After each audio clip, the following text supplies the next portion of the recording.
Fala pessoal, sejam bem-vindos a mais um episódio de Fox 3Q Podcast, um programa que tem patrocínio master da Saab, que é fornecedora dos caças F-39 Gripen da Força Aérea Brasileira. Também temos o apoio da revista Tecnologia e Defesa e da grife de aviação dos esquadrões de combate. Hoje nós estamos aqui na base aérea de Santa Cruz, que é o berço da aviação de caça da Força Aérea Brasileira. Aqui a gente pode dizer que onde tudo começou, em termos de aviação de caça, em termos de tradições da aviação de caça. Quando nós falamos de aviação de caça, nós lembramos de 22 de abril, nós lembramos de Nero Moura, dos feitos que foram realizados na Segunda Guerra Mundial, na campanha da Itália, e, naturalmente, automaticamente, nós falamos de primeiro grupo de aviação de caça. Uma unidade que completou seus 80 anos de história em dezembro de 2023 e é uma das mais tradicionais unidades de aviação de caça da FAB. Hoje o esquadrão, hoje não, né? Desde sempre ele é sediado na base de Santa Cruz, depois que retornou da Itália. O esquadrão ele ficou sediado aqui no Rio de Janeiro e toda evolução, né, saindo do P-47, indo para o Gloster Meteor, entrando na era do jato, depois fazendo transições para outros modelos como T-33, TF-33, Chavante, até entrar na era do F-5.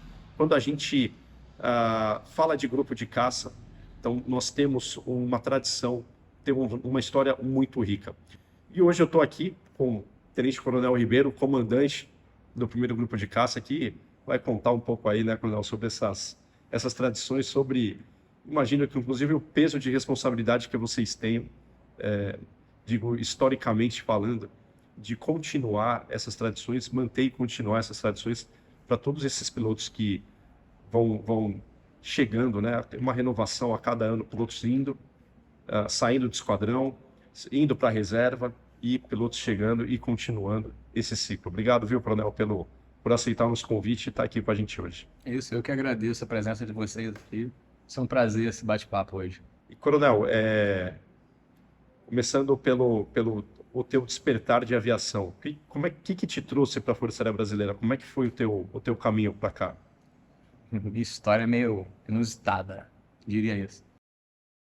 É até interessante porque muitas pessoas imaginam que a pessoa que segue a carreira da aviação, né, que se encontra como piloto militar, se identifica como piloto de caça, uma coisa assim, que ela tenha tido algum tipo de incentivo no passado, né? Ou que tenha tido coisas assim meio um pouco mais ideais, né? Idealistas, porque gosta muito de aviação, sempre gostou, sempre quis ser piloto. No meu caso foi assim completamente diferente, né? Eu nasci em São Gonçalo. Tá? São Gonçalo é uma cidade na periferia do Rio de Janeiro, na grande Rio de Janeiro, né? Então sou de uma família humilde. Eu estudava, eu fazia na época o meu segundo grau, né, de ensino médio. Segundo grau eu fazia um colégio técnico lá em Niterói, chamado Escola Técnica Estadual Henrique Lage, colégio público. Henrique Lage, que foi um construtor de aviões. Exatamente. E nesse colégio nessa escola, eu fazia um curso técnico, então no meu ensino médio.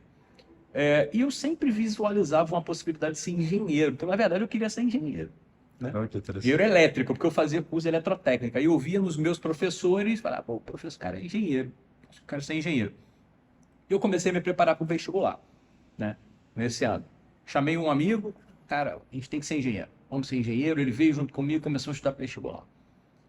Um belo dia, meu pai lia jornal todos os dias, veio para mim e falou assim mesmo, meu filho, tá aqui no jornal, concurso para ser oficial da Força Aérea.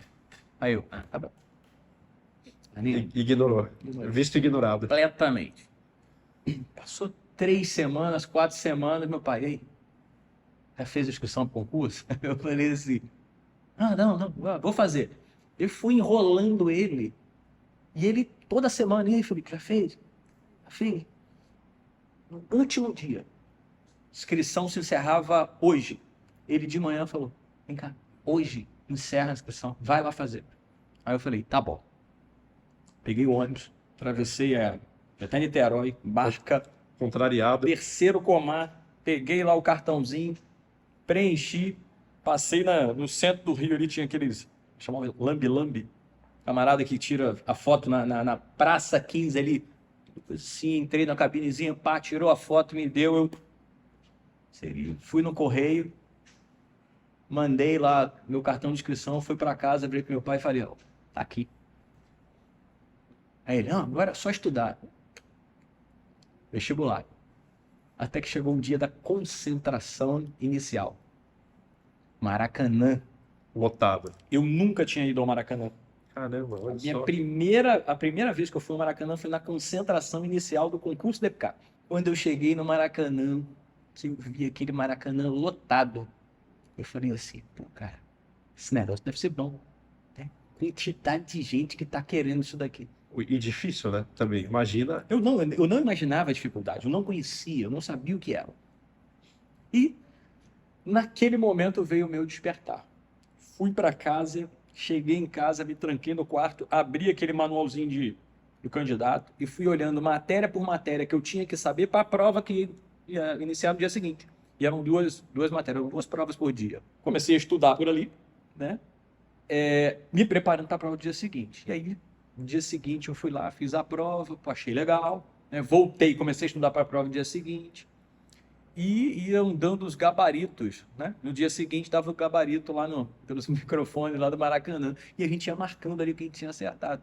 E aí eu fui vendo que eu fui passando, tal. Tinha um rapaz do meu lado que estava mandando bem pra caramba quando chegou na prova de matemática, ele perdeu, tal. E aí eu fui fazendo as provas ali dessa forma. Ia para casa e estudava pro dia seguinte. Caramba. 220 vagas. Isso já era pra AFA direto. Não, para EPICAR. Pra EPICAR. Para EPICAR. 1998, para o CEPICAR 99. E aí, pô, 220 vagas, 549, eu voltei para casa como? Falei, putz, Não deu. não vai dar. Ô, pai, pô, não vai dar, não vi e tal, mas agora, pô, eu quero, vou estudar pro próximo. Só quero no último ano fazer aquele concurso, Pela idade. pela idade. Enfim, fui lá fazendo todas as etapas, né? E quando saiu a relação final, obviamente eu não fui convocado e eu fiquei na reserva. Eu era o 49 da reserva, das 220 vagas. Então eu saí de 549, né, para 220 mais 49, com mais 50 ali, 270, 269. Eu caí bastante. E aí, né, passou, o pessoal foi para EPICAR, eu estava em casa. Eram 2 semanas de adaptação lá. Na quarta-feira à noite da segunda semana, o telefone lá de casa toca. Da EPICAR. Saíram 49.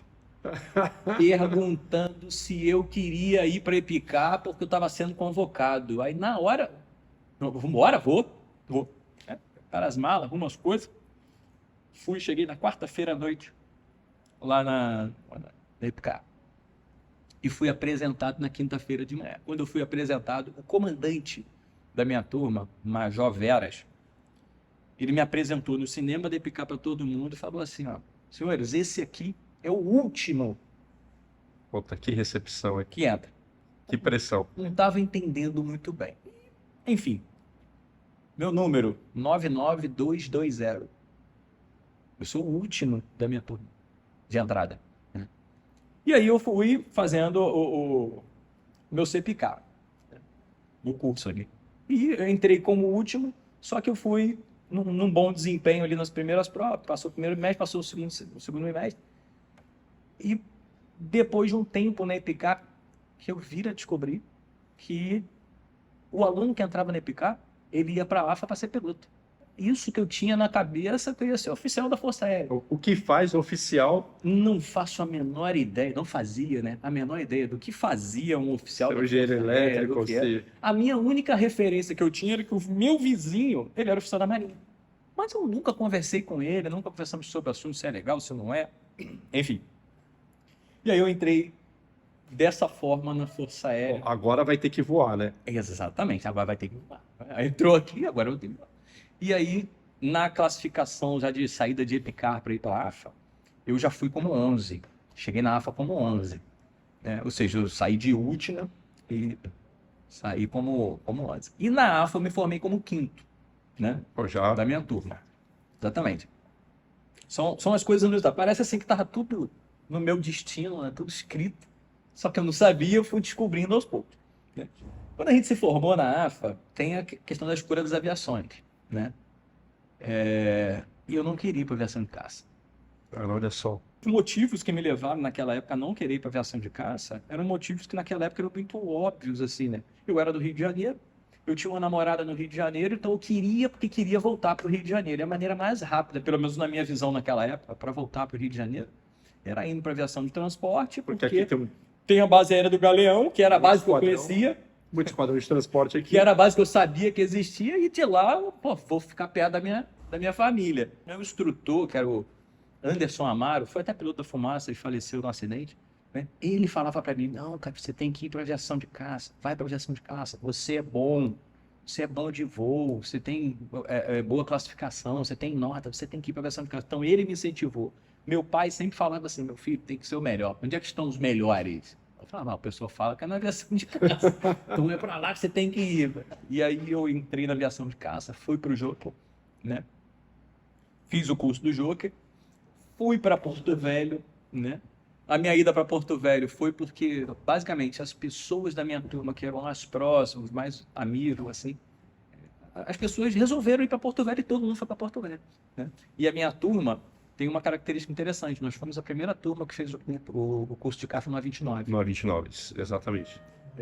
Boa Vista já estava voando a 29 no momento da sua escolha. Porto Velho ia receber e Campo Grande ia continuar voando Tucano por um tempo. Então eu cheguei em Porto Velho, fiz o curso do Tucano, tirei alerta e fiquei... Éramos dois ali, né? Tucano é 29. E naquela época, o normal era o piloto ficar 3 anos num dos esquadrões do terceiro e no terceiro ano ele fazia a escolha para ir para a primeira linha, né? Só que, assim, não tinham tantos pilotos de caça assim, então, na verdade, o fluxo era normal no terceiro ano. Até a turma anterior à minha. E na turma anterior à minha já teve pilotos que ficaram para decidir no ano seguinte, ou seja, já esticaram o quarto ano. E eu, naquele ano, escolhi, né, pelo menos pedi para vir aqui para o grupo de caça e fui agraciado aí com a oportunidade de, no terceiro ano, já vir para o esquadrão de primeira linha. Coronel, a ideia de vir para o grupo de caça tinha algum motivo? Era o Rio, era o esquadrão, era o F5? Tinha um motivo que era interessante. O que acontece? Naquela época em Porto Velho, muitos pilotos que voltaram lá para dar instrução, que eram instrutores, eles tinham sido do grupo de caça. Então, de alguma forma, eu tive uma influência desses pilotos mais antigos, desses instrutores, que eu via nos meus instrutores alguma coisa que eu queria ser. Eu quero ser igual aquele cara ali, entendeu? Então, eu tinha um comandante que tinha passado por aqui, eu tinha oficial de operações que tinha passado no grupo de caça, eu tinha oficial de doutrina, então muitos pilotos tinham passado por aqui. E eu vim aqui na Semana da Caça, eu vim aqui na RAC. Quando eu entrei nesse ambiente, quando eu vi o que acontecia aqui, quando eu vi a ópera do Danilo, quando eu participei das coisas assim, eu não tive dúvida. Eu falei, meu grupo de caça, eu quero servir. Não, quando o senhor chegou aqui, o F5 já era modernizado, né? Já não tinha feito a transição, né? Do anterior. Eu cheguei aqui, foi em 2009, então eu fiquei em 2008, 7, 6 em Porto Velho, meu curso de caça foi em 2005, no Joker. Quando eu cheguei aqui em 2009, o grupo de caça já voava, todo mundo com o F5 modernizado, né? Ele entrou na FAB em 2006, mais ou menos, aí teve primeiro lá no Pampa, depois veio para cá, e aí em 2008 o curso já foi integralmente no avião modernizado. E a transição do A29 para F5 foi tranquila para o senhor naquele momento? Olha, eu tenho absoluta convicção de que ela foi bem tranquila, né?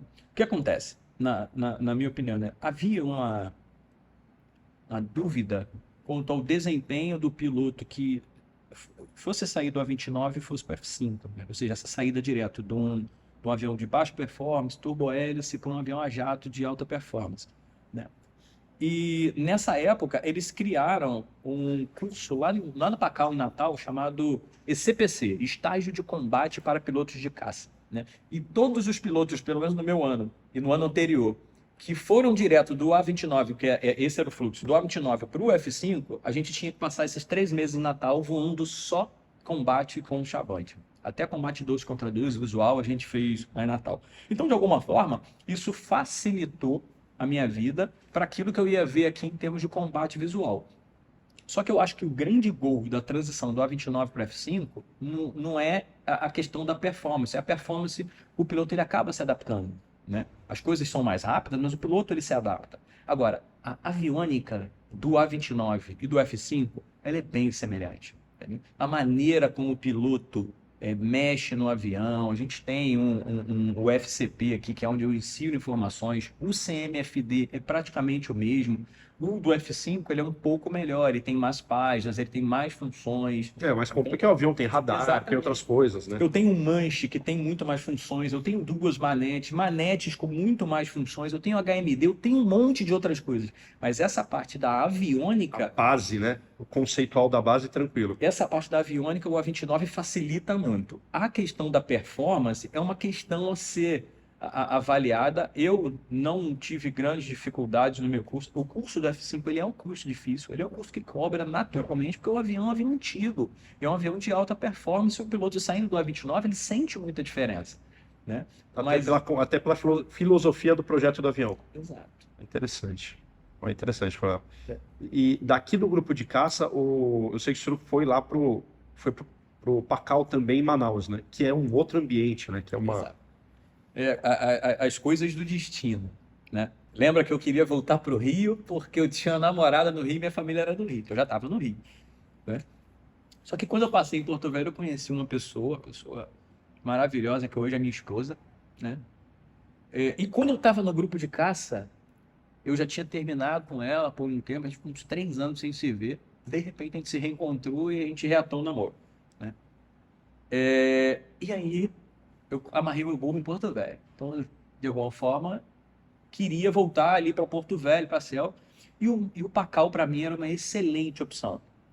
Só que eu gostava muito daquele grupo de caça. Eu queria, porque queria continuar um grupo de caça, né?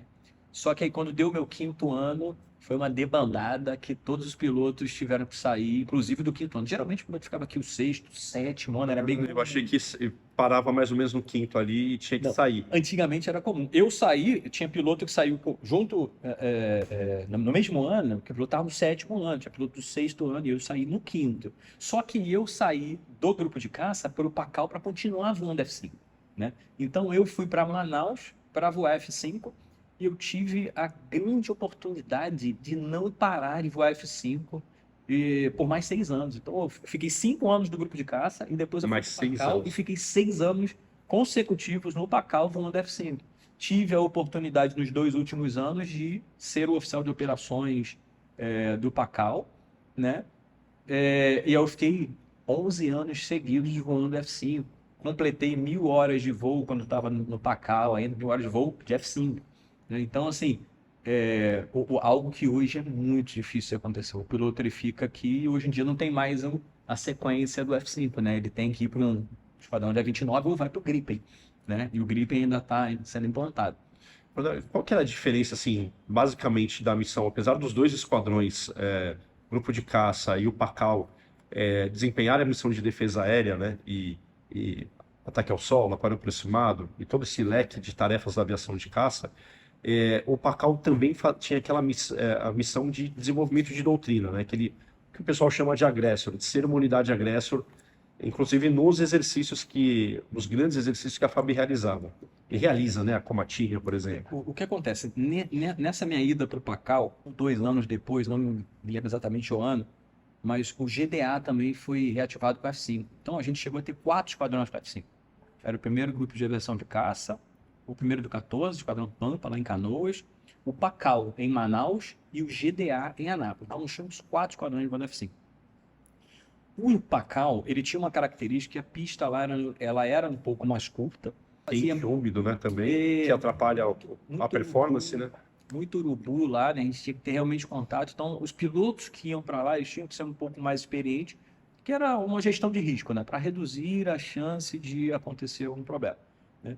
E nessa filosofia do Pacal e com a experiência do Pacal, o Pacal, ele de alguma forma, ele se estabeleceu como o agressor, como o vermelho, como o inimigo, para poder dar treinamento para os outros pilotos, né? Então lá a gente realmente conversava muito, desenvolvia muita coisa, implantava muita coisa, tinham cabeças pensantes excepcionais. Hoje, os pilotos que hoje estão no Comprep, estão em posições de destaque, desenvolvendo coisas, muita gente passou pelo Pacal, né? E a gente ficou lá bastante tempo, fiquei 6 anos lá, nessas funções aí, todos os exercícios da fábrica, os grandes exercícios, Cruzex, TAP, antigamente era BVR, hoje em dia é Tínia, então todos esses exercícios a gente participou.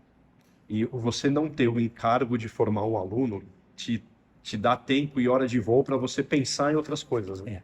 O Pacal foi um momento assim, da minha carreira que eu digo assim, foi o suprassumo daquilo que eu vivi na Força Aérea, em termos de aviação de caça e de F-5 também, justamente por esse ponto. Lá não tinha aluno e todos os pilotos lá eram experientes operacionais. Era de capitão para cima, né? Capitão, eu era o capitão mais moderno do Pacal com 5 anos de experiência, com 500 horas de F-5. Entendeu? Então, as pessoas que chegavam lá chegavam nesse nível, 500 horas ou mais. Depois, posteriormente, já começou a entrar alguns pilotos com 400 horas, mas mesmo assim, são 400 horas. São 4 anos de F5, uma experiência muito boa, uma experiência considerável, né? Então, os nossos voos eram todos operacionais, todo mundo com HMD, a gente tinha míssil, a gente fazia combate BVR, a gente fazia combate visual, a gente tinha uma excelente disponibilidade, a gente não fazia menos do que um combate visual 2 contra 1, todo mundo com Python 4 HMD, chefe flare lançando o tempo inteiro. Então, assim, a capacidade que a gente tinha de voar missões operacionais com pessoas experientes, pô, é sensacional. A época que o senhor passou lá pelo Pacal coincidiu com os Jogos Olímpicos? Coincidiu, a gente pegou os Jogos Olímpicos, a Copa das Confederações e a Copa do Mundo. Pô, então tirou alerta lá em... Alerta no Eduardo Gomes, alerta em Fortaleza, alerta aqui no Rio de Janeiro, todos esses eventos, alerta em Brasília, alerta no Brasil inteiro para poder... Era muito tenso ou era... Não era tenso.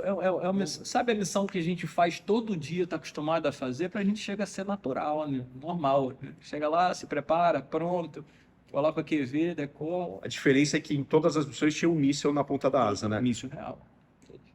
Porque isso é até uma coisa que eu estava conversando, o pessoal às vezes pergunta, o avião que ele está de alerta, de defesa aérea, ele está constantemente com míssil de curto alcance, de longo alcance. Eu até falei, você tem os níveis de tensão, então de prontidão, de acordo com a situação geopolítica no seu entorno, né? Exatamente. Então aqui nem sempre o avião vai estar com míssil, não é uma... e até porque o míssil se desgasta, né? Cada vez que ele voa, cada vez que ele fica exposto ao tempo, né? Isso é definido pelo COMAI, né? Comando de Operações Aeroespaciais. O COMAI que define a configuração da aeronave, obviamente, pensando nisso, né? Risco, ameaça, né? Qual a chance de ser acionado, qual a expectativa de ser acionado, para que essa aeronave vai ser acionada. Então, com base nessa expectativa, o COMAI planeja e provavelmente eles identificam que não é tão necessário assim o tempo inteiro a gente tem um míssil bastado. Até porque o custo de um míssil ele é muito elevado, né? Por mais que a gente, né, utilize um míssil de um custo elevado desse, um avião pequeno, às vezes o míssil é mais caro que o avião. Então, assim, há um custo-benefício, né? De vez em quando, me arrisco a dizer que é necessário a gente voar com um míssil real, sim, para a gente fazer toda a máquina logística funcionar. É o mecânico que vai mexer no míssil, é o piloto que vai mexer no míssil real, que vai voar com o míssil real, os cuidados que a gente tem que ter. Por isso que a gente faz as nossas operações. Então, nas operações, a gente foca nesse tipo de treinamento, né? Treinamento, exatamente, e esporadicamente de acordo com o COMAI. E nós vemos que não é uma coisa exclusiva de Brasil, né? Tá chamando atenção. Se você olhar fotos, reportagens, você não enxerga isso. Até países da Europa, Estados Unidos, eles têm as unidades que estão com uma prontidão, um alerta maior pela proximidade para fronteiras com outros países.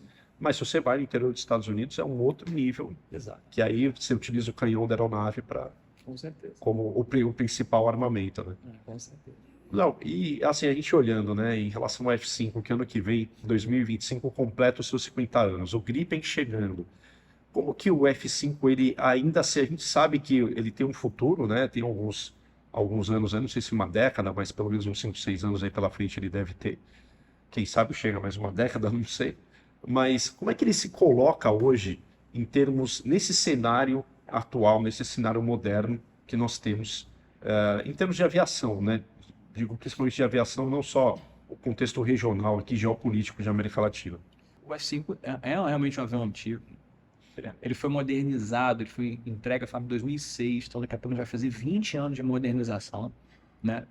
Eu acho que 20 anos é um momento onde você pega um A29 da vida, é um momento dele fazer algum update no sistema, e o update deve ser, já foi feito, né? Nós não temos, pelo menos eu não visualizo ameaças aqui na América do Sul, né? Nós temos, exatamente o contrário, nós temos muitos parceiros, né? Todos os países aqui. O continente ele está num período de mais de paz, né? Exato, De exato. estabilidade. Então a gente tem muita parceria, né? Mas a gente vê os outros países adquirindo melhores equipamentos e, obviamente, eu, como piloto de caça, eu queria o melhor equipamento, né? Assim como no momento que eu estou voando a 29, eu pude fazer uma escolha, eu escolhi para mim era o melhor equipamento, né? Tinha o Mirage 2000, que era um avião já um pouco antigo, mas era um avião de uma performance muito melhor que a do F5. Mas São o F5, classes diferentes, né? exato, só que o F5 ele tinha passado por uma modernização, ele tinha equipamentos mais modernos. Então, no final das contas, o F5 me atraiu um pouco mais. O UF5, ele realmente, após a modernização, o salto tecnológico que você deu na aeronave, foi absurdo, né? Porque tem tudo isso que o senhor falou, mais o data link, o head-up display. Então, assim, tem realmente as tecnologias que foram agregadas colocaram o Brasil de volta num patamar muito avançado em termos de aviação de caça. Exato. E a gente participa de exercícios, né? Tanto países, né, estrangeiros que vêm aqui no nosso país, no Cruzex, por exemplo, e a gente participa de outros exercícios. O F5, ele não perde em termos de capacidade para as aeronaves que a gente tem no nosso entorno, né? A gente pode melhorar? Com certeza. A gente pode ter equipamentos melhores? Com certeza. Tanto é que a gente adquiriu o Gripen. O Gripen, exato. Né? Mas o F5 ele consegue, sim, consegue fazer bastante coisa, boa parte das coisas. E eu vejo que na Força Aérea, a gente tem o Estado-Maior, né, da Aeronáutica fazendo diversos estudos, mas o F5, enquanto a Força Aérea quiser e puder, ele tem espaço para ficar, para continuar voando, ou fazendo uma função dos agressos lá da americanos para dar treinamento para um esquadrão de Gripen, por exemplo, ou como um esquadrão de transição do A29 para o Gripen, caso haja esse entendimento do Estado-Maior. Acho que não vale muito a pena. Eu acho que pode sair do A29 direto para o Gripen, pelo menos foi isso que eu escutei de alguns pilotos de Gripen, que a ideia é essa, mas às vezes para manter um esquadrão de F5 voando, o custo-benefício ele talvez não seja tão bom, né? Então isso tem que ser avaliado. Estudos, né? Exatamente, pelo Estado-Maior, pela logística também, para que a Força Aérea tenha a melhor decisão. Mas eu estou pronto aqui para continuar voando. Coronel, e quando a gente olha a trajetória do grupo de caça, que é atrás do quadro do Nero Moura, estamos na cidade da caça, né? Aqui até queria que o senhor falasse um pouco sobre esse conceito da cidade da caça, e acabou de passar os 60 anos, os 80 anos do grupo de caça em dezembro de 2023.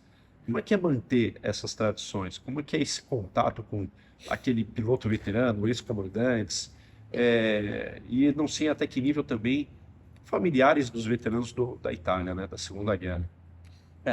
Nós temos um trabalho realmente bastante grande com essa questão do legado, né, que foi passado para a gente. Assim, é uma honra para mim poder estar na minha posição hoje. Quem diria que aquele rapaz lá de São Gonçalo, que pensou em ser um engenheiro elétrico, né, fazendo um curso técnico, estaria sentado, né, nessa cadeira aqui 25 anos depois. 26 anos depois. Enfim, e junto com toda essa história, né? Quando eu olho para essa galeria de comandantes aqui, né, os ex-comandantes, Nero Moura, nosso patrão da aviação de caça, né?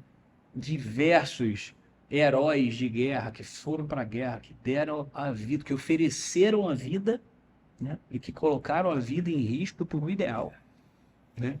Eu realmente assumo essa responsabilidade mas vamos dizer assim, eu tento fazer de tudo para corresponder, né, a responsabilidade que me foi dada, e eu lido com todo esse povo aí de uma maneira bem tranquila, né? Então a gente tem bastante contato com os veteranos, né? Não os veteranos que foram para a guerra, mas veteranos de muito tempo de grupo de caça. né? Temos muitos contatos também com parentes dos veteranos, com a filha do Nero Moura, com os sobrinhos do Nero Moura, a filha do Danilo, a filha, o filho do Danilo mora aqui no Rio de Janeiro, né? Então sempre vem aqui na cidade. Aí que bom, pessoal. F5 decolando. Vocês vão pegar o áudio aí. É isso aí. Ou passando, eu não sei. Tá com cara de ser passagem aí, arremetida. Não, acho que é decolar. Acho que é decolar. Pelo tempo, acho que é decolar. Então, assim, a gente tem realmente um contato muito grande e eles nos procuram, né? Nós temos hoje em dia grupos de WhatsApp, muita formação. Fora veteranos, parentes, nós temos as pessoas que são apaixonados pela aviação de caça e pelo grupo de caça. E esse grupo é muito grande, né? Eu vivo recebendo mensagem, ligação de pessoas que querem visitar, que querem me ver, querem tirar foto, pessoas que querem se debruçar nesse histórico em busca de informações. Eu queria abrir esses álbuns aí, viu? Em busca de informações, em busca de histórias, assim. Então, assim, a gente está sempre aqui de braços abertos e qualquer um que quiser vir aqui fazer algum tipo de visita vai ser bem recebido. E, logicamente, dentro da possibilidade de se esse podcast bombar demais, daqui a pouco tá todo mundo vindo aqui pedindo visita. Tomara.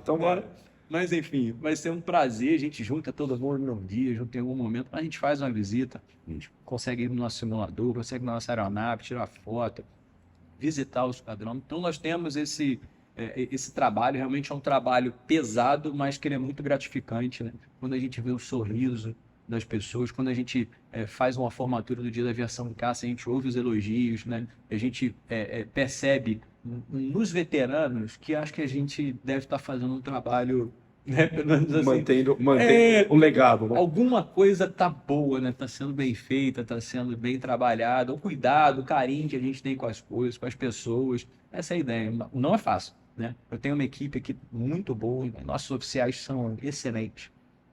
Os oficiais que eu recebo hoje no grupo de caça, que vem dos terceiros, eles já são selecionados, eles foram selecionados 2 vezes.